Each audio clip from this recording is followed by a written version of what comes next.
فاسألوا أهل الذكر إن كنتم لا تعلمون۔ تو اے لوگو علم والوں سے پوچھو اگر تمہیں علم نہ ہو۔ صلوا علی الحبیب صلی اللہ تعالی علی محمد۔ اعوذ باللہ من الشیطان الرجیم، بسم اللہ الرحمن الرحیم۔ الصلاۃ والسلام علیک یا رسول اللہ وعلی آلک واصحابک یا حبیب اللہ۔ حضرت عقبہ بن عامر رضی اللہ تعالیٰ عنہ سے روایت ہے، فرماتے ہیں کہ میں نے رسول اللہ صلی اللہ تعالیٰ علیہ وسلم کو فرماتے ہوئے سنا کہ جس شخص کی 3 بیٹیاں ہوں اور وہ ان پر صبر کرے اور اپنی مالی حیثیت کے مطابق ان کو کپڑے پہنائے تو یہ لڑکیاں دوزخ سے اس کے لیے پردہ بن جائیں گی۔ حضرت شرحبیل سے روایت ہے، کہتے ہیں کہ میں نے حضرت ابن عباس رضی اللہ تعالیٰ عنہما کو فرماتے ہوئے سنا کہ حضور نبی کریم صلی اللہ تعالیٰ علیہ وسلم نے فرمایا، جس مسلمان کی 2 بیٹیاں ہوں وہ ان کے ساتھ اچھے طریقے سے سلوک کرے تو وہ اس کو جنت میں داخل کر دیں گی۔ آپ دیکھیں حضور جان عالم علیہ السلام کی کمال شفقت، جب 3 بیٹیوں کے بارے میں فرمایا، اگلی حدیث کے اندر آتا بھی ہے کہ ایک شخص کھڑا ہو گیا، کہنے لگا یا رسول اللہ 3 کے بجائے اگر 2 ہوں تو۔ شفقت دیکھیں، امت پر شفقت اتنی ہے کہ 2 والے کے لیے بھی وہی بات فرمائی، 3 والے کے لیے بھی وہی اور 1 والے کے لیے بھی وہی۔ یہ کس لیے؟ تاکہ ہم اپنی بیٹیوں کے ساتھ حسن سلوک کریں۔ ہم کیا کرتے ہیں؟ حضور جان عالم علیہ السلام کا عمل کیا ہے؟ حضور فرماتے ہیں، حدیث ہے ان کی، کہ جب آپ سیدہ فاطمہ کے گھر تشریف لے کر جاتے یا سیدہ فاطمہ جب آپ کے گھر تشریف لاتی تو حضور جان عالم علیہ السلام ان کے استقبال کے لیے کھڑے ہوتے۔ باپ اپنی بیٹی کے لیے، ابھی نبوت کو ایک آپ وہ مقام تو ان کا ہے ہی ہے، لیکن اگر آپ سائڈ پہ رکھ کے بھی دیکھیں تو ایک باپ اپنی بیٹی کے لیے کھڑا ہو رہا ہے، آپ ان کے لیے کھڑے ہوتے، ان کے دونوں ہاتھوں کو پکڑ کر بوسہ دیتے، چومتے، پھر جس جگہ خود بیٹھے ہوتے اس جگہ بٹھاتے۔ کتنی محبت ہے، کتنی شفقت ہے۔ پھر فرمایا کہ ایک اور جگہ پر کہ آپ جب کچھ لے کر آؤ تو پہلے بیٹی کو دو۔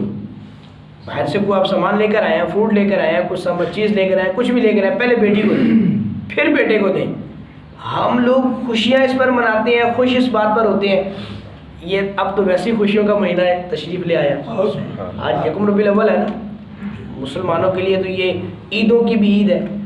تو ہم خوشیاں کس بات پر مناتے ہیں کہ ہمارا بیٹا ہو گیا جناب، میرے 2 بیٹے ہو گئے، میرے 3 بیٹے ہو گئے، میرے جناب بازو مضبوط ہو گئے۔ بیٹیوں کے ساتھ خوشی کا اظہار کیوں نہیں کرتے؟ کیا بیٹیاں ہمارے بازوؤں کو مضبوط نہیں کرتی؟ کیا بیٹیاں ہماری اولاد ہونے والی جو صفت ہے اس کو مکمل نہیں کرتی؟ یہ ایسے بھی تو ہیں جن کے پاس کوئی اولاد نہیں ہے، آپ کے پاس بیٹی تو ہے، اولاد تو ہے نا، اولاد کے دکھ سے محروم تو نہیں ہوئے۔ تو اس لیے اس طرح کی باتیں سوچنا، یوں فرق کرنا اپنی اولاد میں، اس کی شریعت نے اجازت نہیں دی۔ بیٹیوں کے ساتھ بھی محبت بلکہ زیادہ رکھنی چاہیے بیٹوں کی نسبت سے۔ حضرت محمد بن مقدر نے حدیث بیان کی ہے، حضرت جابر بن عبداللہ رضی اللہ تعالیٰ عنہما نے ان سے بیان کیا کہ رسول اللہ صلی اللہ تعالیٰ علیہ وسلم نے ارشاد فرمایا، جس شخص کی 3 بیٹیاں ہوں وہ انہیں جگہ دے، یعنی رہنے کا اچھا مکان دے، اور ان کی پرورش کرے، ان پر مہربان ہو، تو اس شخص کے لیے جنت یقینی طور پر واجب ہے۔ لوگوں میں سے ایک آدمی نے عرض کیا یا رسول اللہ صلی اللہ تعالیٰ علیہ وسلم، اور جس کی 2 بیٹیاں ہوں، یعنی جس کی بیٹیاں ہی 2 ہیں، وہ غریب کیا کرے؟ تو آپ نے فرمایا اللہ اکبر، جس کی 2 بیٹیاں ہوں اس کے لیے بھی یہی ہے۔ اللہ اکبر۔ ہم اگر جنت میں داخلے کا سبب چاہتے ہیں، ہم چاہتے ہیں کہ اللہ تبارک و تعالی ہمیں جنت عطا فرما دے، تو ہمیں جو ہے وہ اپنی بیٹیوں کے ساتھ اچھی تربیت رکھنی پڑے گی، ان کے ساتھ اچھی محبت کرنی پڑے گی۔ حضرت ابو سعید خدری رضی اللہ تعالیٰ عنہ سے روایت ہے کہ رسول اللہ صلی اللہ علیہ وسلم نے ارشاد فرمایا، جس آدمی کی 3 بیٹیاں یا 3 بہنیں ہوں، بیٹیوں والوں کو بھی محروم نہیں رکھا تو بہنوں والوں کو بھی محروم نہیں رکھا. فرمایا جس کی 3 بیٹیاں یا 3 بہنیں ہوں وہ ان کے ساتھ احسان کرے تو وہ جنت میں جائے گا. اللہ تبارک و تعالی ہمیں اپنی بیٹیوں کے ساتھ اپنی بہنوں کے ساتھ حسن سلوک کرنے کی توفیق عطا فرمائے. ان کے ساتھ حسن سلوک کریں گے تو اللہ خوش ہو کر ہم سے راضی ہو جائے گا. جب وہ راضی ہو جائے گا تو جنت تو مل ہی جائے گی. بیسک تو یہ ہے کہ اللہ راضی ہو جائے. جیسے میں نے پہلے بھی عرض کیا تھا کہ بیسک یہ ہے کہ ہمیں اپنا سونا راضی کرنا ہے.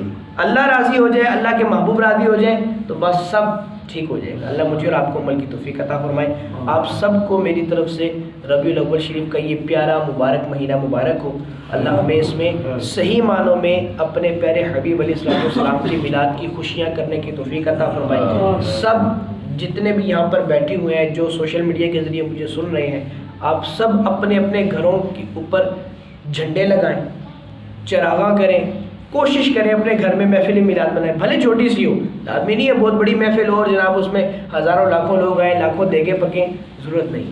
جتنی آپ گھر میں کر سکتے ہیں 2-4 کلو چاول بنا لیں. نہ بنا سکیں گھر میں سامنے کچھ ٹافیاں رکھ کے, کچھ بھی شیرینی رکھ کے, کوئی میٹھی چیز بنا کے, اتنا تو ہم گھر میں بناتے ہی ہیں نا, تو ایک میٹھی ڈش بنائیں. اس میں آپ اپنے گھر کے 4-5 لوگوں کو شامل کر کے حضور کے میلاد کی چند حدیثیں پڑھیں اور دعا کریں.